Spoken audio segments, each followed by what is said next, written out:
What's good, YouTube? It's your boy Senpai Solo back with another news video for you guys today. In today's news, Shin Megami Tensei V is coming to the West Coast. Final Fantasy 15 does want to make 3 new DLCs, and PlayStation announces panel times for PlayStation Experience. So without further ado, let's get into the news.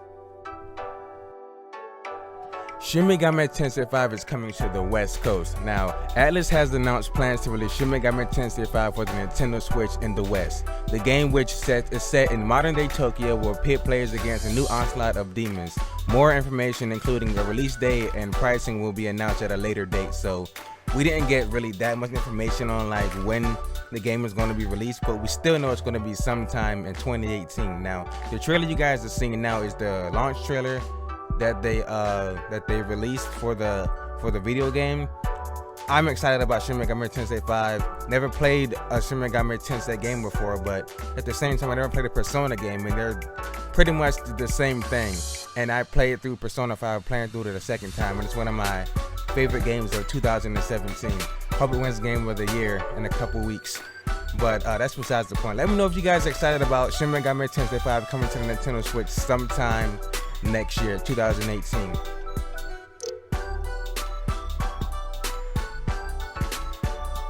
Topic 2. Final Fantasy 15, 3-episode DLCs planned for 2018, including episode Arden. So, Square Enix detailed the future content roadmap for Final Fantasy 15 during its active time report commemorating a year since the game released today. Here's what you can plan to expect. Details about the future content Square Enix plans to offer will be decided by the end of 2017. From there will officially announce what content will be released at what time and in what form it will be offered. Final Fantasy 15 director Hajime Tabata said that he wants to release at least 3 episode add-ons in 2018, starting with an episode from Arden, who is the main antagonist of the video game, if you didn't know that. Many users pointed out that the way they depicted the backbone of the world was insufficient, but Arden's episode will lead to a proper depiction of the world story. Tabata is aware that fans want to see an episode for Luna. For future additional content, Tabata wants to release them when they are in the state of absolute sufficiency. In 2018, the importance is not to release the content, but rather the plan has changed to release the content in a state where each one is properly sufficient.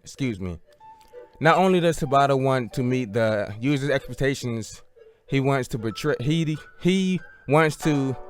betray expectations and create developments that will even get those who have cleared the game and lost interest and get them reinterested. So I'm sorry, that last paragraph is kind of confusing. So pretty much what it's saying is that the creator Hajime Tabata wants to release an episode for Luna Freya, which is the one of the characters in Final Fantasy 15. It's actually Noctis' fiance. The whole reason that Noctis was on the journey was to go and see Luna and marry her.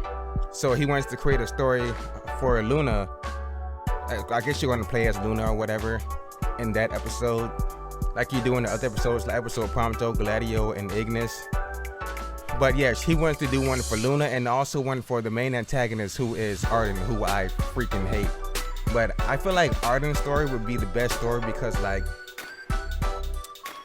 I don't know, like the way they did Final Fantasy 15 was like they cut out a whole chunk of like information and what happened. Like, yeah, there was the movie The Kingsglaive that, you know, depicted what happened. I think it was either before or during like the events where Noctis was in his prism state or whatever at the end. Spoiler alert, if you haven't played the game by now, you probably should have. It's been a year since the game came out, but yeah, there was a movie that came out for it. There's DLCs that like tell different characters' stories for when they split up in the game modes, and there's a whole lot of stuff. So the director of Final Fantasy 15 wants to make 3 more DLCs in 2018. 2 of them we already know about, which is going to be the main antagonist, Arden, is going to have his own DLC, and another hero character, Luna, she's going to have her own story DLC also. The third, I don't know who that would be. I'm thinking it might be like a story with Core in it, which would actually be pretty cool because Core is one of like the most badass characters in Final Fantasy history. Like he's the man. So if they do the third one to make it like, you know, you play as Core in the third DLC for Final Fantasy 15, I probably pick that one. That'd be the only one I'd probably play because Core was actually a cool character in the main game. You didn't get to play as him. He was only in there for a short while, but if they did that, that would be pretty cool. But basically what the article was saying, I would have it down below in the description for you guys to check out also for yourselves. But the director says that he wants to create 3 more DLCs for the video game because there was like a lot of confusion in the story mode of Final Fantasy 15, which everybody complained about. Even me. I mean, I love the game, but like it was still kind of lackluster at the end. Like there were so many things like stripped from the story because like the game went through so much development hell. The game was in development for 15 long years, and so I guess like making these DLC episodes is like, you know, gonna like, you know, bridge the gap between like what happened between like the original story and like the other stories of like the characters, you know. So not a bad idea necessarily, pretty much a good idea, and I'm looking forward to the next 3 DLCs, especially if they do one for Core. I will pick that one up ASAP. Let me know if you guys have picked up any of the other Final Fantasy 15 DLCs. Episode Gladio, episode Prompto, episode Ignis comes out, I think, in a couple weeks in December. And if you've played Final Fantasy 15, if you're gonna, you know, pick it up on PC or whatever, it came out November 29th last year, 2016. Great game. Let me know if you picked it up for Black Friday, last Friday, or whatever. Let me know what you think about this in the comments down below. Final topic. PlayStation Experience 2017 panels have been announced and opening presentations were future detailed. So Sony Interactive Entertainment America has announced the lineup for panels for PlayStation Experience 2017, which will run from December 9th to December 10th in Anaheim, California.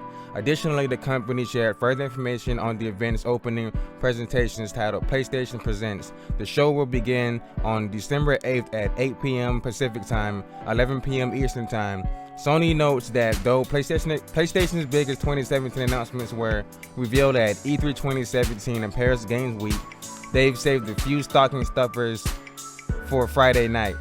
The event will feature discussions with top PlayStation developers, updates on key titles, and special announcements. You will be able to watch it live at PlayStation.com, where you can earn rewards, Twitch, YouTube, and Facebook. The panels for PlayStation Experience 2017 will all be held on December 9th and will all be live streamed via the links above. Get the full schedule for panels below. So the panels for PlayStation Experience panels for December 9th, 11 a.m. PlayStation VR Games panel, 12:30 p.m. Media Molecule presents Dreams, 2 p.m. IGN ranks the top 10 PlayStation games of all time, 3 p.m. Ghost of Tsushima from concept to be revealed. There's a lot more. 5 p.m. Uncharted 10th anniversary celebration. 6 p.m. The Last of Us Part 2 meet the cast. And there's a whole lot of other stuff like underneath all of these, but I'm not going to read those because it's a whole lot and this video will run on forever. But PlayStation Experience 2017 will take place from December 9th until December 10th.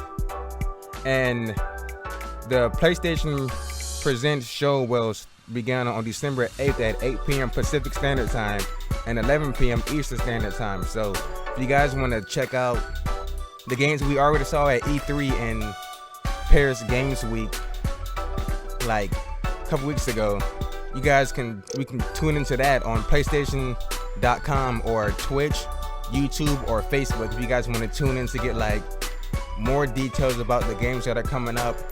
I'm really excited to see more about The Last of Us.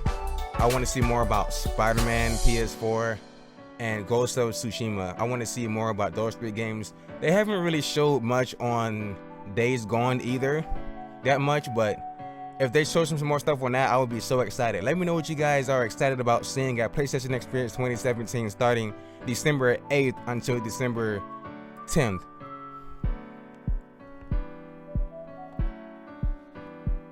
Alright, and that's all I have for you guys today. As always, make sure you guys like the video, share it with your friends, comment down below what article you guys thought was the best article. I'm sorry if I messed up a lot in this video. I'm sorry if there wasn't a lot of news today. There just wasn't a lot of stuff that interested me in, like, you know, reporting on. But hopefully tomorrow there'll be more news, and then Friday I will try to get my Nintendo Switch unboxing up for you guys as soon as possible. I'm gonna like go to class, then leave class, head straight to the mall, pick up my Nintendo Switch with Xenoblade, do an unboxing on that, and then I'll upload that on Friday. Hopefully I will get a news video out for you guys on Friday too. I highly doubt it, but because Xenoblade, but I would try. Make sure you guys subscribe. As always, I'm your boy Senpai Solo. I am out. Peace.